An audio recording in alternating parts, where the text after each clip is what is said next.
성경 보겠습니다. 에스겔 38장 1절입니다.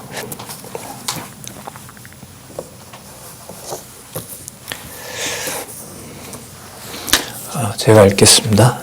여호와의 말씀이 내게 임하여 가라사대 인자야 너는 마곡 땅에 있는 곧 로스와 메섹과 두발 왕에게로 얼굴을 향하고 그를 쳐서 예언하여 이르기를 주 여호와의 말씀에 로스와 메섹과 두발 왕 고가 내가 너를 대적하여 너를 돌이켜 갈고리로 내 아가리를 꿰고 너와 말과 기병 곧 내 온 군대를 끌어내되 완전한 갑옷을 입고 큰 방패와 작은 방패를 가지며 칼을 잡은 큰 무리와 그들과 함께한 바 방패와 투구를 갖춘 바사와 구스와 붓과 고멜과 그 모든 떼와 극한 북방의 도갈마 족속과 그 모든 때 곧 많은 백성의 무리를 너와 함께 끌어내리라. 일단 6절까지 읽었습니다. 우리 교재는요, 성경 강론 12권 6138페이지에 보시면 에스겔 38장과 39장에 대한 요약이 나와 있습니다. 그 부분부터 시작하도록 하겠습니다.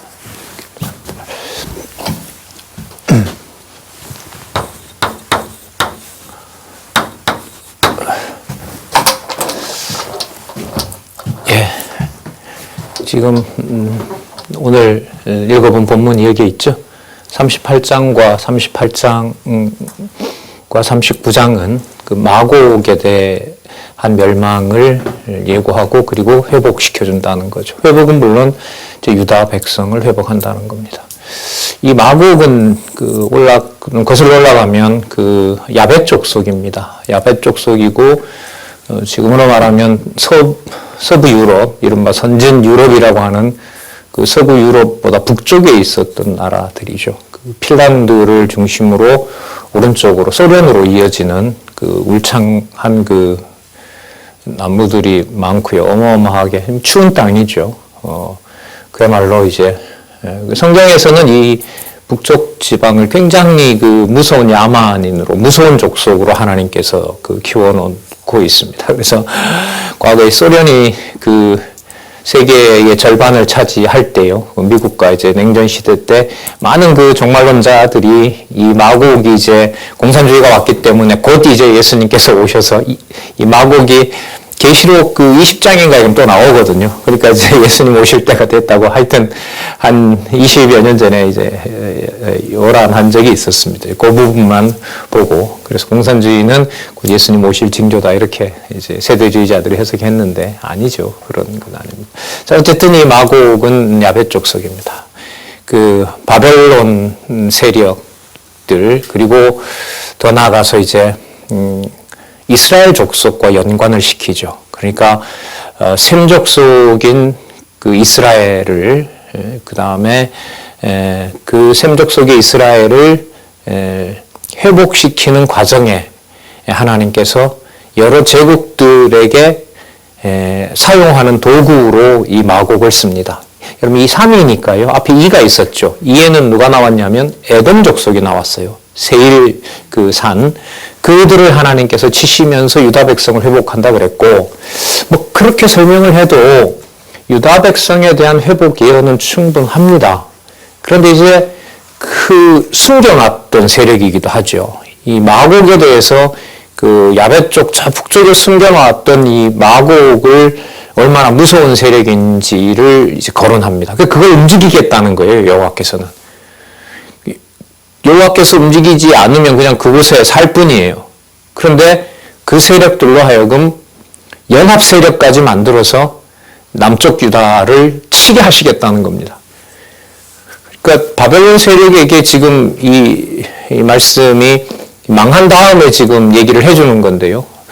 바벨론에 당한 그 과정에서 바벨론이 얼마나 무서운 세력인지도 이제 너무 두려웠는데 또 다른 숨겨놓은 세력이 있다는 겁니다. 근데 그게 무슨 징조냐면 회복할 징조라는 거예요. 그러니까 그리스도께서 십자가에 죽으시는 것을 제가 여러 번 말씀드리잖아요.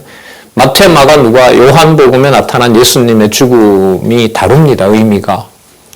그냥 제사직으로 처참하게 죽으시는 것하고요. 그 다음에 아버지의 높은 자리로 가는 모습하고요. 그 다음에 대속 사역을 완성하시는 것하고요.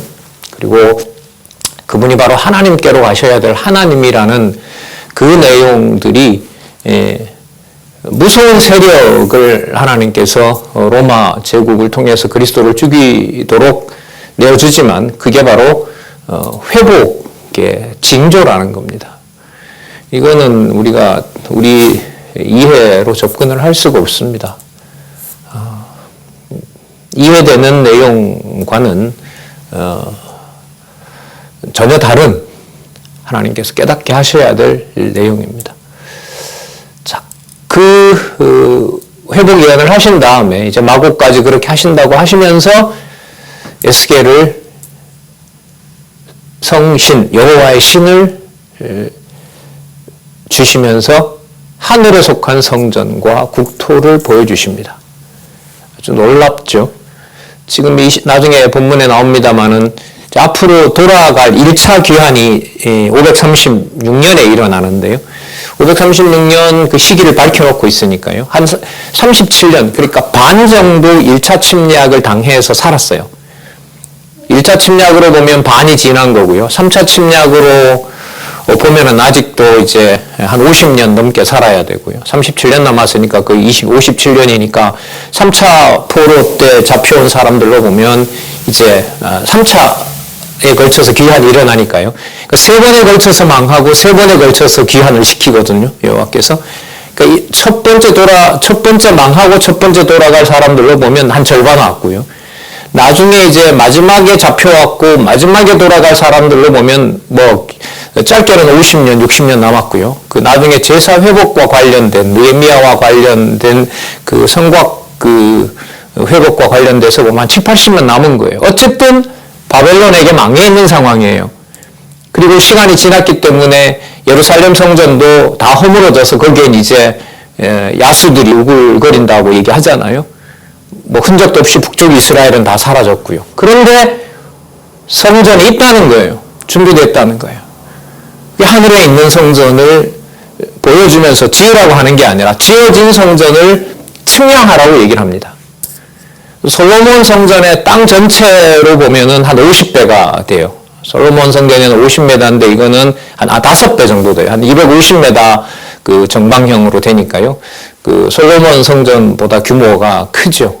물론 이 성전은요, 이 땅에 그 스룹바벨이 돌아가서 에스라, 느헤미야, 에스더에 나오는 그 스룹바벨이 돌아가서 지은 그 성전하고는 또 다릅니다. 스룹바벨 성전은 솔로몬 성전을 복원했고 규모도 적어요.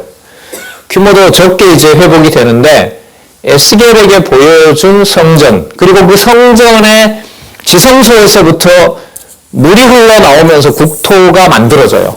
그리고 북쪽 이스라엘은 이미 망한 지가 이 당시가 이제 530년경이니까요. 벌써 200년 정도 됩니다. 그러니까 북쪽 이스라엘은 흔적을 찾을 수가 없어요. 그런데 이 국토 회복을 해서, 여기 가면 나오죠. 국토 회복에 대한 이상인데, 땅과 각종 제사를 회복하고요. 회복될 기업에 땅을 분배합니다. 이 지상에는 12지파 반이 없어요. 없는데 어디에는 있어요? 하늘에 있는 거예요. 그리고 이 12지파는 성경 제일 마지막에 해당하는 계시록 21장에 가면 12지파가 또 나와요. 전부 다 앞으로 이제 너무너무 흥미롭게 치밀하게 공부할 수 있는 저는 부분이라고 봐요. 어쨌든 그 성전 회복에 대한 이상을 보여주시면서 바깥담 입구, 그 다음에 전과 별관, 전부 다 여기 보세요. 청량이라고 나오죠. 청량이라는 말은 있는데 가서 재보라는 거예요. 분명히 있다는 거예요. 그리고 아까 말씀드렸던 12지파 그대로 있다는 거죠. 그러니까 제단이 회복됨과 동시에 성소에서부터, 지성소에서부터 생명수가 흘러나오고 그 생명수로 국토가 성전 중심으로 사방에 꽉 차는 거예요. 그리고 분배 방식도 그냥 직선으로 분배를 해줍니다. 물론 이런 분배 방식은 존재하지 않습니다. 역사상에. 그러나 분명히 존재한다는 거죠. 그러니까 지상에 있는 유다지파를 전부라고 생각하면 안 되는 거예요. 그 유다지파의 실체는 하늘에 속한 바로 성전과 국토, 이 분리가 되질 않습니다. 그러니까 성전을 한가운데 두고 동서남북으로 과거에 모세로 하여금 그 장막을 지으라고 했을 때 장막 동서남북의 12지파가 그 장막을 중심으로 움직였던 것처럼 바로 규모는 어마어마하게 큽니다. 그게 지금 여기에 나타납니다. 이런 내용으로 이제 전개돼서 회복될 기업의 땅 분배 내용. 이 회복될 기업의 내용은 두 가지겠죠. 일단 70년 포로 생활이 끝나면 반드시 돌아간다는 거고요. 그 다음에 돌아가서 지을 성전과 그 다시 재건할 성곽이 그게 실체가 아니라는 거예요. 에스겔에게 보여줬던 이것은 하늘에 속한 거기 때문에 하늘에 속한 것을 땅을 통하여 보여주는 실체가 분명히 있다는 거죠. 바로 그걸 보여주려고 오신 성전이면서도 통치자이신 국가가 되시는 바로 예수 그리스도인 겁니다. 그리스도의 예언이 이렇게 끝나는 겁니다. 그러면 마친 다음에 다니엘로 가잖아요. 다니엘서 내용이 세상 나라를 멸하고 성민 나라를 세운다고 했을 때 세상 나라에서 이루어지는 모든 그 제국들의 멸망 과정은 아수르, 과거로부터 올라가면 애굽, 아수르, 바벨론, 그 다음에 페르시아, 헬라, 로마, 그럴 때 그리스도가 오시니까요. 이 모든 세계 제국들을 하나님께서 왜 여기다가 다니엘에 기록하게 하느냐. 전부 다 불러 모으는 거예요, 이제. 모든 제국들이 전부, 제국이 되어야 어떻게 됩니까? 한 제왕이 있고 다 모여드는 거예요. 우리는 그 예를 에스더에서 봤죠. 127도에 흩어져 있는 모든 사람들이 페르시아 왕의 통치를 받는 거예요. 그러면 그건 뭘 얘기를 하는 거냐? 12지파 땅을 분배해 준 다음에 어디에도 내 통치할 백성이 있다는 거죠. 세상에도 있다는 거죠. 그걸 앞으로 그리스도가 다 모으신다라는 것을 다니엘서에서 보여줍니다. 그래서 어떻게 되느냐? 다니엘서 마지막 주제가, 두 번째 주제가 선민국가를 세우시는 거죠. 세상 나라 멸하고 선민국가 세우시는 건데 그 선민국가를 세우시겠다는 것하고 관계됩니다. 그러니까 에스겔과 다니엘의 연결은 반드시 시켜야 되는 거예요. 이사야부터 정리는 나중에 다니엘 끝난 다음에 다시 한번 대선지서를 정리를 하면서 연결을 짓고, 정리보다 연결을 짓고 소선지서로 그렇게 가도록 하겠습니다. 자, 그 숫자들이 많이 나오고 그 다음에 어떤 그 레위기서에 나왔던 그 선막, 그리고 열왕기에 나왔던 솔로몬 성전보다 더 치밀한 치밀한 내용들이 많이 나옵니다. 내용이 많다는 거죠. 그 많다는 말은 하늘에 속한 하나님의 성전이 그게 실체고, 그게 장차 올 하나님의 나라, 바로 그리스도가 통치할 나라라고 보시면 됩니다. 그리고 그리스도께서 약속하신 바로 주 예수 그리스도께서 머리 되신 실체인 하나님의 교회인 겁니다. 이런 걸 보면 이 교회에 대한 그 의미와 교회가 갖는 어떤 성도에게 어떤 절대적 의미를 저는 이 선지서를 통해서 많이 고민을 하고 또 많이 공부를 하게 됐습니다. 이게 이래 준비가 되어 있구나. 이게 교회구나. 이게 이방인에게도 허락된 가정교회이고 몇몇 밖에 안 보이는 것처럼 보이지만 바로 준비하신 양육하는 교회구나. 투쟁교회구나. 이렇게 해서 승리를 시키는구나. 이런 어떤 감을 잡을 수가 있습니다. 자, 그러면 마곡을 멸한 후에 회복하는 내용들을 한번 보도록 하겠습니다. 이제 거슬러 올라가면 창세기 9장까지 갑니다. 이 마곡의 이름이 거기에 나오거든요. 모세도 밝혀졌고 모세를 통하여 그 창세기 기록할 때도 이미 기록을 하고 있고, 모세로부터 지금 한 1000년이 지난 지금 에스겔에게 얘기하면서 그 야벳 족속까지. 야벳은 여러분 어떻게 한다고 그래요? 창대한다고 그랬잖아요. 그러니까 러시아까지 넣어버리면 러시아가 시베리아 사람이 살지는 않지만 지구상에 그만한 땅덩어리를 가진 나라는 없죠. 어마어마한 창대한 나라인 거죠. 그리고 유럽이라는 나라가 남아메리카, 북아메리카는 물론 그렇게 점령하였고요. 아프리카까지 전부 야벳이 통치하고 있지 않습니까? 지금은 이제 세메 시대로 가면서 이제 중국이 많은 영향력을 끼치도록 그렇게 하지만은 야벳은 분명히 창대하게 되어 있습니다. 그 창대하게 했던 무서운 세력 마곡을 남쪽 유다, 이스라엘의 회복 때 쓰시겠다는 거예요. 쓰시겠다. 자, 먼저 38장을 보면은요, 23절까지 마곡과 연합군이 이스라엘을 쳤다가, 더 정확하게 말씀드리면 여호와께서 마곡과 연합군이 이스라엘을 치게 합니다. 치게 한다는 거예요. 그러니까 회복을 말씀하시는데 일단은 이 세력들이 친다는 거예요. 이제는 바벨론에게 벗어난다고 했는데 그리스도 올 때까지 북방 세력에 의해서, 북방은 제국을 치러 오기 때문에 제국을 치러 와서 그 소문이 풍성한 솔로몬 성전에 가면 뭐가 있을 거라고 생각하고 무조건 예루살렘으로 오는 게 목적이에요. 중세의 십자군 정도 보면 예루살렘 탈환을 하고 가지만 목적은 솔로몬이 어딘가에 더 많이 숨겨놓았던 보물, 그걸 찾으러 이제 가는 거 아니겠어요? 자, 어쨌든 그렇게 마곡과 연합군을 사용해서 하지만 결국엔 어떻게 된다? 망한다라고 얘기를 해주시는 겁니다. 38장 1절 보겠습니다. 여호와의 말씀이 내게 임하여 가라사대 인자야 너는, 앞부분에는 이스마엘 땅이었고요, 마곡 땅에 있는 곡은 이럴 때는 사람 이름이죠. 왕을 말합니다. 로스와 메섹과 두발 왕에게로 얼굴을 향하고 글을 쳐서 예언하여 이르기를 주 여호와의 말씀에 로스와 메섹과 두발 왕과 전부 야벳 족속들입니다. 고가 내가 너를 대적하여 너를 돌이켜 갈고리로, 아까 읽었죠? 아가리를 깨어간다. 그렇게 무섭게 이 사람들이 이제 포로나 사람을 잡아갈 때 이렇게 한 거예요. 아주 야만한 거죠. 그러니까 로마 제국이 북쪽 이 야만인들에 의해서 나중에 결국 그 침략을 당하잖아요. 반달족이라든지 요즘으로 말하면 독일이죠. 아리안족에 의해서 로마 제국이 점령당할 때 이제 야만인에게 점령을 당했다. 자기네들은 더 야만 짓을 많이 했음에도 불구하고 어쨌든 무서워했던 사람들이에요. 이 자들을 누가 움직인다? 여호와께서 움직인다는 거죠. 예. 아까 5절에도 보면 그들과 함께 한바 방패와 투구를 갖춘 바사, 여러분 아직도 이 페르시아는 이들의 속국이었어요. 그러니까 마곡, 이 야벳 후손들에게 속국이었어요. 나중에 이제 이 바사가 크지만은요.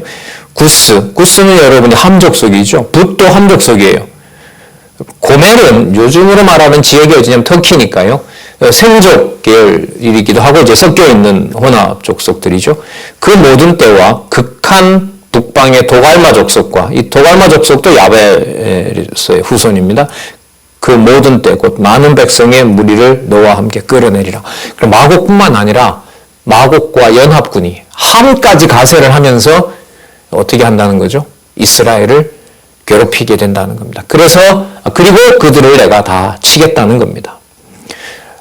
연합군이 몰려오는 게 성경에 이렇게 기록해 줌으로 뭐가 되냐면 하나님의 약속이 이루어지면서 하나님의 통치가 분명하다는 걸 깨닫게 하겠죠.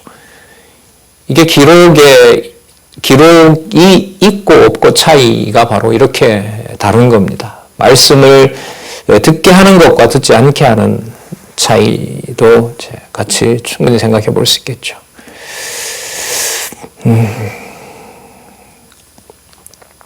7절에 보면 마곡이 대장이 된다고 합니다. 대장이 되고 그 8절에 보시면 여러 날 후 곧 말년에 하나님의 어떤 정한 뜻이 이루어지고 마곡을 칠 때 이러고 있죠. 네가 명령을 받고 그 땅 곧 오래 항무하였던 이스라엘 산에 이르리니 이스라엘 온다 그러죠. 그때 그 땅 백성은 칼을 벗어나서 열국에서 모여들어 이방에서부터 나와서 열국에 종살이 했다가 돌아왔어요. 돌아오는 사이에 70년 동안 거기에는 누가 사냐면 성전터는 이제 황무지가 되었지만은 이방 백성들이 거기 와서 살도록 하는 거죠. 하나님께서 이렇게 섞어놓아 버리는 겁니다. 그 다음에 어떻게 하냐면 너는 스스로 예비하되 너와 내게 모인 무리들이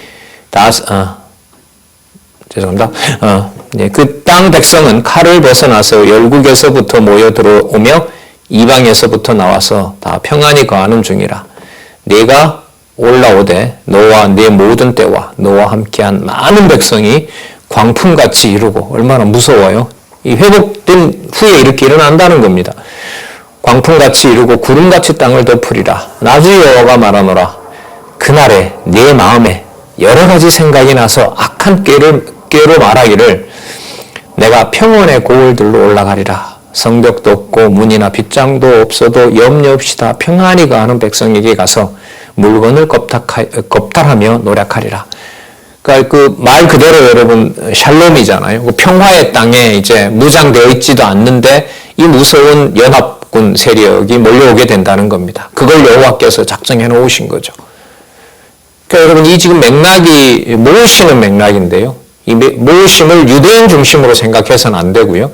모으는 방법을 우리가 생각하는 방식에 모으시는 것으로도 보시면 안 됩니다. 예. 자, 이방인이 들어오게 되고 이방의 일부는 여호와를 경외하게 되지만 여호와를 배척하는 세력도 여호와의 백성을 괴롭히는 세력도 하나님께서 같이 섭리해 가신다는 겁니다. 자, 12절에 보시면은요, 물건을 겁탈하며 노력하리라 하고 내 손을 들어서 황무하였다가 지금 여러 사람이 거처하는 땅과 열국 중에 모여서 짐승과 재물을 얻고 세상 중앙에 거하는 백성, 여긴 예루살렘을 말하는 거겠죠. 치고자 할 때에 스바, 드단, 다시스의 상구, 여기는 함의 아들이고요. 드단, 스바는 누구냐 하면은요, 아브라함의 후처 그두라의 소생들입니다. 그러니까 이게 피는 생족 계열이지만 버린 택한 백성은 아니죠. 그리고 이들이 가세하면서 마곡과 연합군에 대해서 비난하게 된다는 겁니다. 자기네들끼리 싸운다는 거죠. 왜? 자기네들이 그 보물을 이제 차지하려고 했었는데 마곡과 연합군이 와서 하니까 그걸 이제 자기네들이 화를 내는 거죠.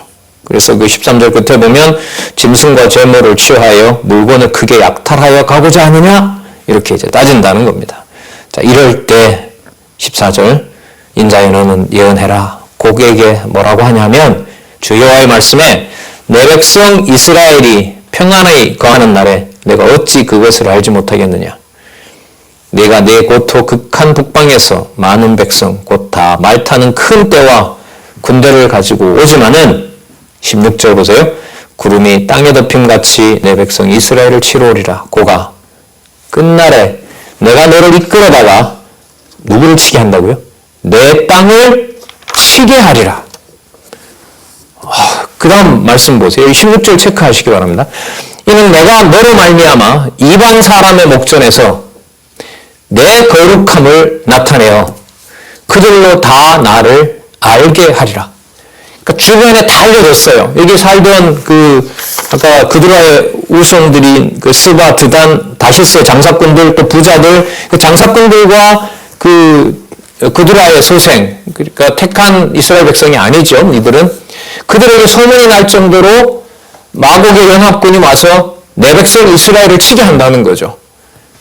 그런데 왜 그렇게 하냐면 내가 너로 말미암아 곡을 통해서 이방 사람의 목전에서 마곡이 위대하다가 아니라 내 거룩함을 나타내어 나를 알게 한다는 거예요. 그럼 누구 좋은 일인 거예요, 이게? 모두에게 좋은 일입니까?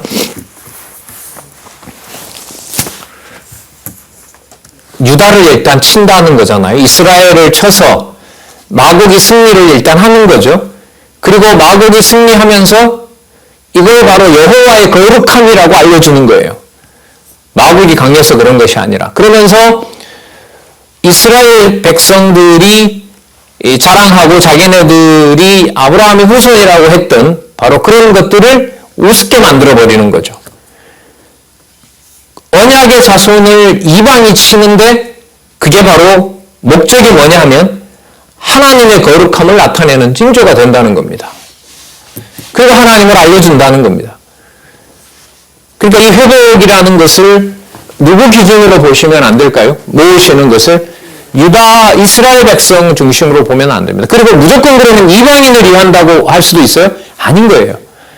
이방인이든 그 다음에 이스라엘 사람이든 메시아를 통하여 모으셔서 통치하실 백성, 나중에 성령께서 오셔서 지금 시대였죠. 주 예수 그리스도를 머리로 한 주의 몸된 교회, 그 교회의 실체를 여기서 지금 준비하고 계시는 겁니다. 자, 16절 한번 잘 체크해 보시고요. 17절에 보시면은 이걸 옛적에 이스라엘에게 이미 그렇게 말한 바가 있다는 거죠. 이걸 거슬러 올라가면 이제 누구에게까지 가냐 하면 이게 예레미야에도 물론 나와요. 예레미야 50장이나 25장이나 1장에도 가면 이제 열방에 알린다라는 말이 나오는데, 거기에도 보면 이제 이 야벳 자손에 대한 진멸이 나옵니다. 더 거슬러 올라가면 노아에게 했던 야벳 족속이 창대하지만 셈의 장막에 거한다 그러잖아요. 그러니까 셈의 장막에 거한다는 말은 누구의 거룩함을 알게 된다는 거예요? 그렇죠. 여호와의 거룩함을 알게 된다는 거예요. 야벳 족속이. 그래서 마곡을 통해서 취급을 하고 거기에서 여호와를 아는 백성도 생겨나고, 이런 방법으로 하나님께서는 그리스도가 오실 때까지 자손 땅 통치 언약에 대한 완벽한 준비를 하시는 거예요. 마치 역대기에 솔로몬을 위해서 다윗이 그야말로 이제 못이나 건물 기둥에 구멍까지 다 뚫어놓고, 이제 솔로몬이 구멍에 못을 나무 못이죠. 소리가 안 들렸다고 하니까 나무 못을 딱 끼워서 이제 성전을 만들면 되는 준비를 완벽하게 하신 것처럼 하나님께서 그리스도 오실 때까지 이렇게 준비하는 겁니다. 자, 그리고 18절에 보면 나 여호와가 말하노라. 그날에 곡이 이스라엘 땅을 치러 오면 내 노가 내 얼굴에 나타나리라. 아주 긴박하죠. 와서 이제 막 치게 하고 이제 진멸할 상황이 되었을 때 여호와께서 그 얼굴에 노를 나타내시고, 자 19절 내가 투기와 맹렬한 노를 말하였거니와 그날에 큰 지진이 이스라엘 땅에 일어나서 바다의 고기들과 공중의 새들과 들의 짐승들과 땅에 기는 모든 벌레와 지면에 있는 모든 사람이 내 앞에서 떨 것이며 모든 산이 무너지며 절벽이 떨어지며 모든 성벽이 땅에 무너지리라. 여호와께서 직접 자연재해를 통해서 이들을 쓸어버린다는 거죠. 한두 사람 이렇게 멸하면 되겠어요? 들어오던 군대가 그냥 지진이 나서 거기서 그냥 전부 다, 얼마나 많이 했는지요? 7달 동안 시체를 치웁니다. 이게 그 다음 39장에 나와요. 끊임없이 대적들이 유다를 밟고 지나가죠. 그리스도 오실 때까지 계속 이스라엘은 약탈의 대상이 된단 말이죠. 그럴 때마다 이 제국들이 전쟁을 빨리 끝내기 위해서 어디를 쓰냐면, 역사적으로 보면 북쪽에 있는 이 사람들을 써요. 그리고 썼다가 버리고, 그러니까 북쪽의 이 영병들은 너무너무 화가 나니까 나중에는 결국 로마 본토를 쳐버리잖아요. 그 과정에 이 세력들을 하나님께서 여기 보면 어떻게 하시냐면 지진을 통해서 그들을 다 없애버린다는 거죠. 그래서 인구 비율로 보면 많이 차지하지는 않죠. 사실 지금으로 보더라도. 자, 어떻게 보면 앞으로 그리스도에 대한 언약과 하나님의 교회에 대한 준비를 멀리 가면 노아에게 했던 세 아들의 언약을 따라서 그 언약의 실체가 바로 그리스도이신 것을 이 선지서에서 말씀을 해주고 있습니다. 21절에 보면 나 주 여호와가 말하노라. 내가 내 모든 산 중에서 그를 칠 칼을 부르리니. 자, 아까 지진이 일어난다 했죠? 칼을 부른다고 했죠? 각 사람의 칼이 그 형제를 칠 것이며, 네 분 일어납니다. 그 다음에 내가 또 온역과, 자, 그야말로 전염병, 피로 그를 공문하여 쏟아지는 폭우와 그 큰 우박덩이와 불과 유황으로 그와 고기죠. 그 모든 때와 그 함께한 연합군들이죠. 비를 내리듯 하리라. 이와 같이 내가 여러 나라의 눈에, 자, 아까 16절하고 같은 목적입니다. 16절, 23절 체크하시고요. 이와 같이 내가 여러 나라의 눈에 내 존대함과 내 거룩함을 나타내어 나를 알게 한다. 아까 이게 예레미야 1장 15절 예레미야를 부를 때와 목적이 똑같죠. 그러면 에스겔에도 지금 이 말씀으로 보면 여러 나라의 눈에 여호와의 존대함과 거룩함을 나타낸다고 하니까요. 역대하상 1장 1절에 나오는 아담에게 했던 3대 언약을 그리스도로 하여금 이루시기 위한 모든 준비를 끝내놓으시는 여호와의 사역이다. 그래서 우리 성경신학개론에도 나오지만 보통 그 역사서를 하나님의 존재, 그 다음에 시가서를 하나님에 대한 찬양, 그 다음에 선지서를 보통 하나님의 사역 이렇게 얘기를 합니다. 전 그게 참 이해가 안 되더라고요. 하나님의 사역은 그 역사서에도 얼마든지 나오는데 왜 이걸 선지서를 자꾸 이렇게 사역이라고 부르는 걸까? 근데 본문에 들어가서 보니까 무슨 사역이냐면 여호와 하나님께서 그리스도로 오셔서 하실 이 땅에 보여주실 실체적 사역을 준비하고 있는 일을 완벽하게 마치는 사역. 그러니까 그리스도가 오시면 어떻게 하고 그리스도가 오실 준비를 완벽하게, 당신이 그러니까 오실 준비를 완벽하게 한다는 의미에서 바로 뭐냐면 사역인 거죠. 넓게 말하면 구약의 메시아 언약이 전부 끝나는 내용. 그게 바로 사역인 겁니다. 그리고 그 사역을 이제 마태복음 1장 1절부터 시작하는 예수 그리스도이신 예수의 지상에서 보여주는 모든 그야말로 사역을 통해서 그 내용이 이제 마태복음에서부터 직임, 신분, 그야말로 하늘에 속한 사역, 그리고 그분이 바로 하나님이신 그런 걸로 연결이 되니까 이해가 되더라고요. 자,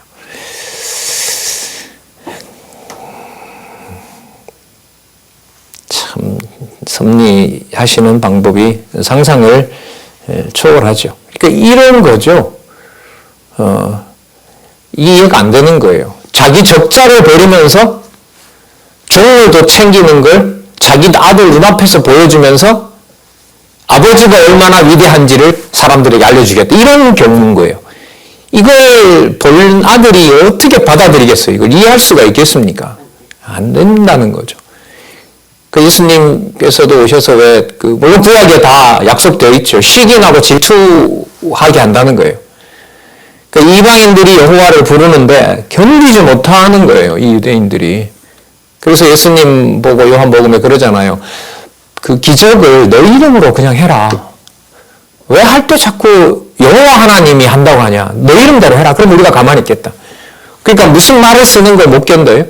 여호와의 이름은 자기들만 써야 되는데 우리 아버지는 내가 독차지해야 되는데 다른 사람이 아들처럼 취급받는 걸 도저히 받아낼 수가 없는 거예요.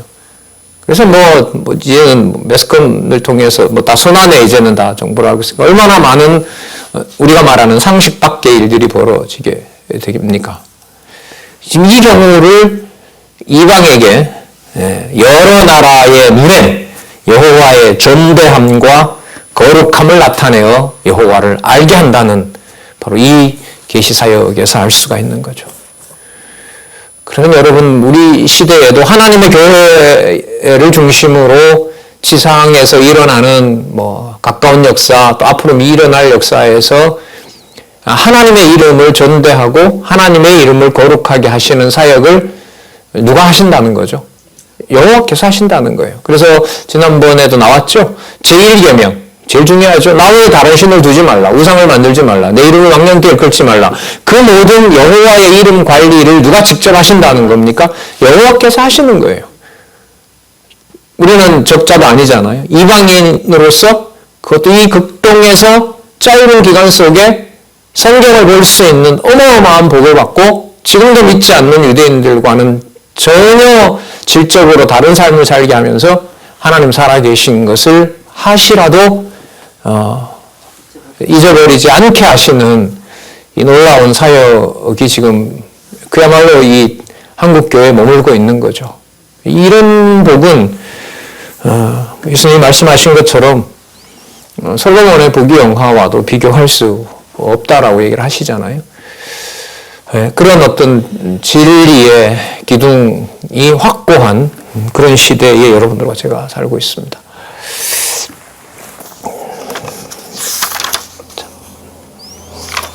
그러면 그 곡을 친 상황이 어떤지 여러분 39장에 나옵니다. 좀 볼까요?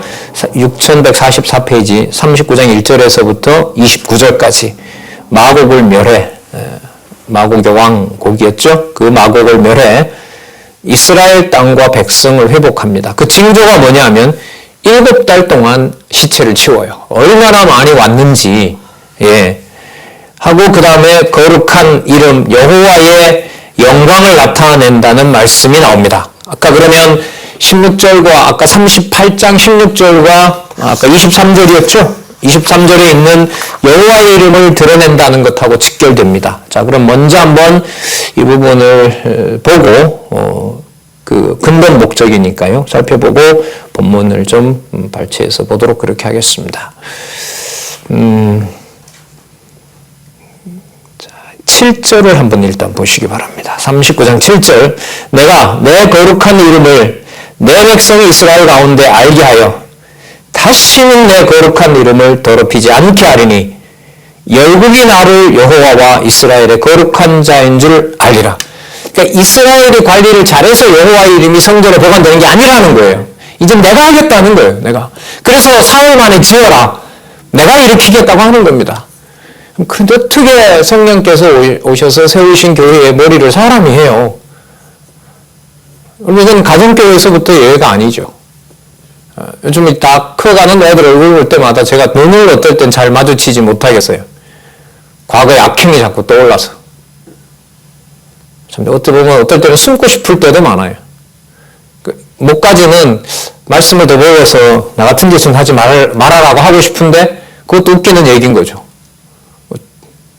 본인은 욕심대로 다 해놓고 왜 우리한테 저런 말 하냐고 할 수 있잖아요.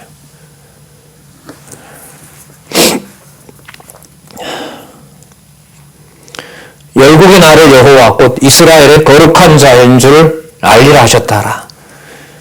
13절 보면 그 땅 모든 백성이 그들을 장사하고 그로 말미암아 이름을 얻으리니 이는 나의 영광이 나타나는 날이라.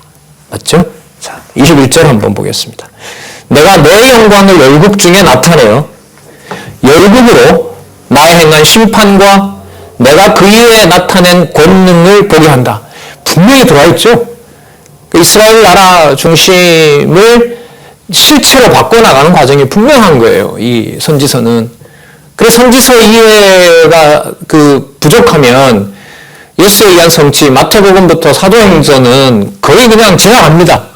아, 예수께서 이렇게 했구나, 이렇게 했구나. 마리아 성취라고 하지만 뭐가 어떻게 언약이 성취되는지에 대한 내용들을 알 수가 없어요. 그래서 선지서는 현재 우리로서는 좀 반복할 필요가 있어요. 많이들 보시고. 예. 어쨌든 전체로, 성경 전체를 여호와 계시 중심으로 보는 거니까요. 예. 제가 이렇게 미리 이 많은 29절 가운데도 알려드리는 것은 뭐 제가 찾아왔다는 걸 알리는 것이 아니라 전체 성경을 여호와 계시 관점으로 봤을 때 성경에서 중요하고 핵심적인 요절이 무엇인가를 반드시 보이게 되어 있단 말이죠. 이거는 읽지 않고 전체를 모르면 뭐 도저히 할 수가 없는 겁니다. 제가 이렇게 안내를 해드려도 이거는 10%, 20%죠. 아주 작은 부분이죠. 여러분들이 이제 나이를 초월해서, 환경을 초월해서 진리의 말씀이 진짜 하늘에 속한 생명의 말씀이구나라는 걸 확인하시기를 간절히 바라는 거죠. 자, 어느 정도는 참 볼까요? 이제 39장은 당연히 여호와의 이름이 강조가 되겠죠. 4절입니다. 너와 내 모든 때와 너와 함께한 백성이 다 이스라엘 산에 엎드러지리라. 침략하러 왔다가요. 내가 너를 각종 움키는 새와 들짐승에게 붙여 먹게 하리니 내가 빈들에 엎드러질지라. 이는 내가 말하였음이니라. 나주 여호와의 말이니라. 내가 또 불을 마곡과 및 섬의 평안을 가하는 자에게 내리리니 그들이 나를 여호와인 줄 알리라. 7절은 아까 읽었죠? 내 거룩한 이름을 이스라엘 백성 가운데 알리는데 내 거룩한 이름을 내가 더럽히지 않게 하고 뿐만 아니라 열국도 나를 여호와인 줄 알게 되리라. 자, 9절에 보시면은요.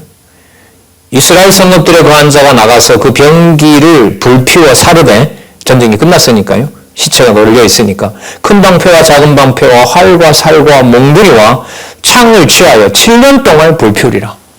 얼마나 많은 군대가 옵니까? 그래서 나중에 계시록에 가면 이 마곡이 이제 마지막 아마겟돈 전쟁이라고 그러죠. 거기에 그리스도의 교회를 진멸시키려고 오는 그 세력으로 여기서 지금 예언하고 있다고 해도 틀리지는 않습니다.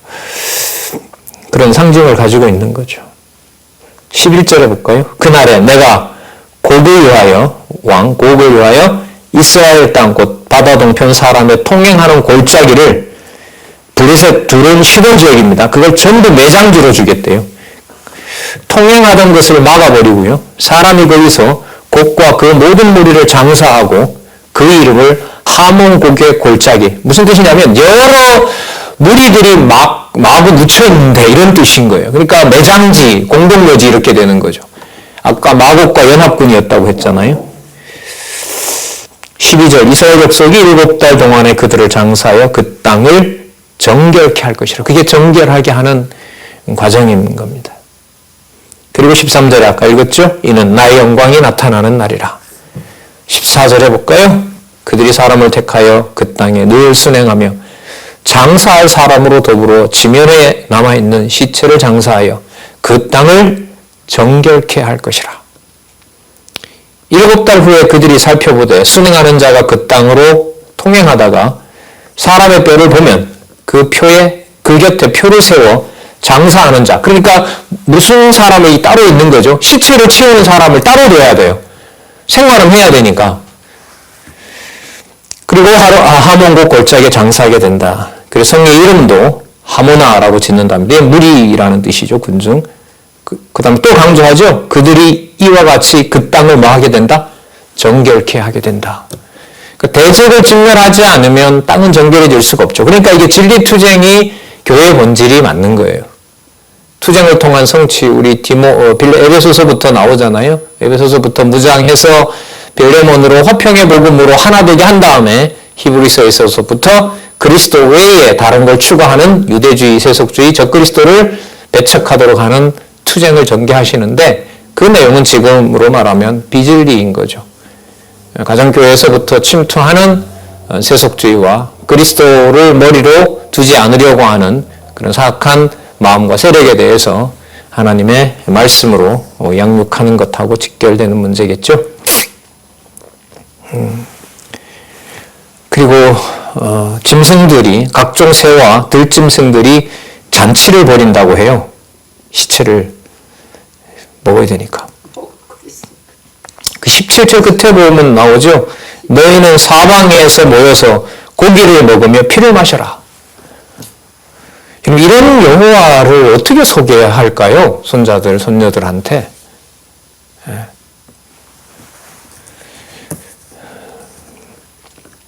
18절 너희가 용사의 고기를 먹으며 세상 왕들의 피를 마시기를 바산의 살찐 짐승이 여기 보면 수양이나 어린 양이 뭘 먹듯이 한다는 거예요. 풀을 뜯어 먹듯이 그렇게 먹이겠다는 거죠. 계시록에도 이런 말씀 나오죠. 18절 용사의 고기를 먹으며 세상 왕들의 피를 마시기를 이렇게 설명을 합니다. 왜 그렇게 하시느냐? 참 읽어 나가기가 쉽지 않는 내용들입니다. 20절 내 상에서 말과 기병과 용사와 모든 군사를 배불리 먹을지니라 하라. 나 주 여호와의 말이니라. 내가 내 영광을 열국 중에 나타내어 열국으로 내가 행한 심판과 내가 그 이후에 나타낸 권능을 보게 한다. 분명한 사실은 열국 이방인에게도 누구의 이름을 분명히 알린다는 거예요. 여호와의 이름을 분명히 알려주신다는 겁니다. 어떤 방법으로 하시는지는 여호와 하나님의 주권에 달려있는데 지금 하시는 예고된 이 방식으로 보면 절대로 우리가 상상을 초월하는 방법으로 하시는 겁니다. 가끔 역사적 얘기를 해드리잖아요. 조선이 망하고 일본이 들어오고 일본이 지나고 난 다음에 미군 소련이 들어오고 동족 상잔이 일어나고 300만이 죽고 전체 피해를 보면 1, 2차 세계대전으로 보면 수천만 억 단위가 넘을 거예요 아마. 그 인구들을 지상에서 하나님께서 쓸어버리잖아요. 그게 여러분 하나님께서 당신의 거룩함과 당신의 권능을 드러내시고 하나님의 교회가 주 예수 그리스도의 머리 되신 그리스도의 통치를 박주하시는 과정이라고 하는 말을 이렇게 쉽게 몇 초 안에 정리를 하지, 이걸 어떻게 이 정상적인 심정과 감정과 이게 생각으로 정리를 할 수 있겠습니까? 그냥 분명한 사실은 하나님의 존재를 알게 해준다는 겁니다. 23절 열국은 이스라엘 족속이 그 죄악으로 인하여 사로잡혀 갔던 줄을 알지라. 그 열국에게 뭘 알려주냐면요, 이스라엘이 하나님께 범죄했기 때문에 하나님께서 저렇게 멸한 것이다. 그건 약속대로 된 것이죠. 그래서 열국에게 잘하라 이게 아닙니다. 열국에게 누구를 알려줘요? 저런 분이 바로 여호와인 것을 알려주는 것이다. 이걸 교훈으로 틀면 안 돼요. 그래서 여러분들은 앞으로 절대로 범죄하면 안 됩니다. 이스라엘이 망한 것처럼 망합니다. 아닌 거예요. 범죄하여 망하더라도 하나님의 택한 백성은 여호와 알게 되는 겁니다.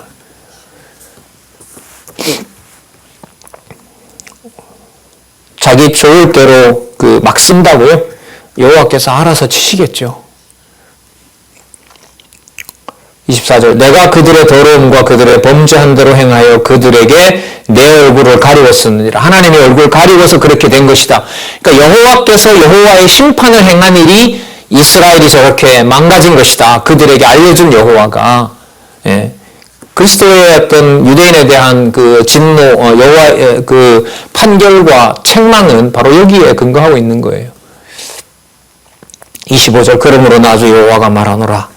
내가 이제 내 거룩한 이름을 위하여 열심을 내어 그 다음 보세요. 야곱의 사로잡힌 자를 돌아오게 하며 이스라엘 온 족속에게 뭘 베풀어요? 긍휼을 베풀지라. 그들이 그 땅에 평안히 거하고 두렵게 할 자가 없게 될 때에 부끄러움을 품고 내게 범한 죄를 뉘우치리니. 자, 회개하는 일이 벌어집니다. 돌아와서 여호와를 섬기지 않은 것에 대해서 회개하면서 여호와께서 홀로 영원한 통치자 되신다는 것을 깨닫게 합니다. 27절 곧 내가 그들을 만민 중에서 돌아오게 하고 적국 중에서 모아내어 열국 목전에서 그들로 열국에 이르게 하였거니와 후에는 내가 그들을 모아 고토로 돌아오게 하고 한 사람도 이방에 남기지 아니하리니 그들이 나를 여호와 자기들의 하나님인 줄을 알리라. 여호와에 대한 지식, 이것은 성취에 있어서 가장 중요한 목적이죠. 그리고 그리스도가 오시는 목적입니다. 그래서 우리가 성경신학에서 성경의 주제, 바로 여호와의 계시, 여호와의 존재와 그 능력의 계시, 더 나아가면 깨닫게 하심, 경외하게 하심, 이렇게 이제 모아질 수가 있죠. 그 어떤 현장과 어떤 상황에서라도 여호와 살아계신 것을 깨닫게 하는 것이 믿어지도록, 그거는 말씀 아니면 안 돼요. 필요 조건이라고 얘기했죠. 그래서 성령께서 보게도 하시고 깨닫게도 하시고 또 보호도 해주셔야 된다. 여호와의 거룩한 이름을 보관하시고 보수하시는 자는 바로 여호와이시다는 걸 우리가 지금 계속 확인하고 있습니다. 29절 내가 다시는 내 얼굴을 그들에게 가리우지 아니하리니 이는 내가 내 신을, 성령이죠, 이스라엘 족속에게 쏟았음이니라. 나 주 여호와의 말이니라.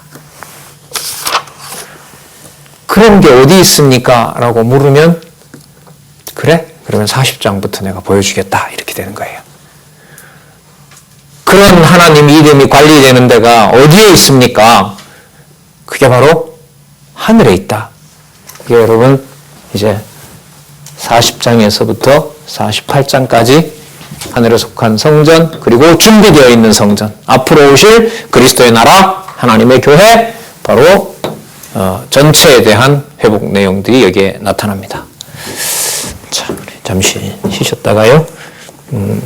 11시에 40장부터 하도록 하겠습니다.